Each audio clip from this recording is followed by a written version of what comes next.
Assalamualaikum warahmatullahi wabarakatuh. Selamat datang di channel Next Level Up.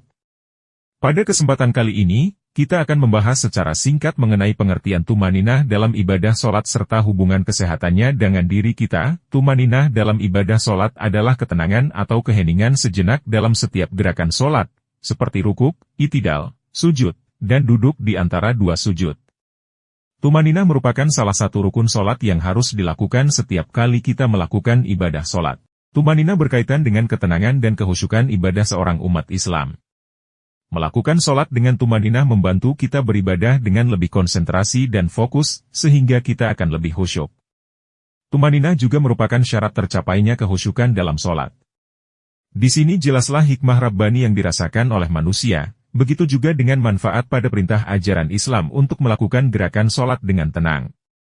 Karena jika sholat dilakukan dengan tenang, akan memberikan kesempatan terjadinya perubahan secara dinamis bagi sirkulasi darah ke otak bisa menjalankan fungsinya dengan sempurna.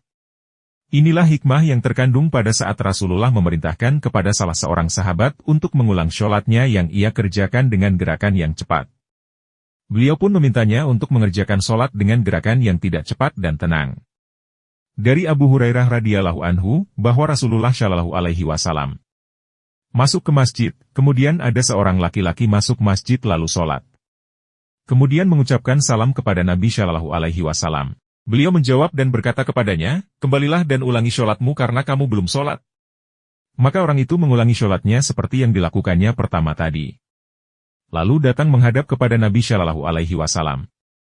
Namun beliau kembali berkata, "Kembalilah dan ulangi sholatmu karena kamu belum sholat." Beliau memerintahkan orang ini sampai 3 kali hingga akhirnya laki-laki tersebut berkata, "Demi zat yang mengutus Anda dengan hak, aku tidak bisa melakukan yang lebih baik dari itu. Maka ajarkanlah aku." Beliau lantas berkata, "Jika kamu berdiri untuk sholat maka mulailah dengan takbir. Lalu bacalah apa yang mudah buatmu dari Al-Quran kemudian rukuklah sampai benar-benar rukuk dengan tumaninah, tenang. Lalu bangkitlah dari rukuk, hingga kamu berdiri tegak, lalu sujudlah sampai hingga benar-benar tumaninah, lalu angkat kepalamu untuk duduk hingga benar-benar duduk dengan tumaninah. Maka lakukanlah dengan cara seperti itu dalam seluruh sholatmu." Hadis riwayat Bukhari dan Muslim. Bahaya kesehatan yang akan muncul jika sholat dikerjakan dengan terburu-buru adalah: pertama, gerakan yang cepat dalam sholat akan membuat otot-otot tubuh menjadi terkejut. Khususnya lagi pada sholat yang tidak memerlukan wudhu lagi karena wudhunya tidak batal. Berpengaruh pada meningkatnya kecepatan pompa darah. Kedua, dari dan ke kepala serta jantung. Kondisi seperti ini akan berakibat pada tidak teraturnya aliran darah dan juga akan mengakibatkan terjadinya kebekuan darah pada para penderita tekanan darah tinggi dan penyakit jantung. Ketiga, rukuk dan sujud yang dilakukan dengan gerakan cepat pada kasus orang yang jika melihat ke atas akan membuat pijakan kakinya menjadi goyah dan terjatuh ke depan sehingga dahi pun terbentur ke lantai. Hal ini akan mengakibatkan guncangan terhadap otak yang membuat seseorang menjadi pingsan atau bahkan bisa meninggal dunia. Keempat, sholat yang dilakukan setelah makan siang, kemudian dilakukan dengan gerakan yang cepat, akan mengakibatkan makanan yang dikonsumsi bisa termuntahkan.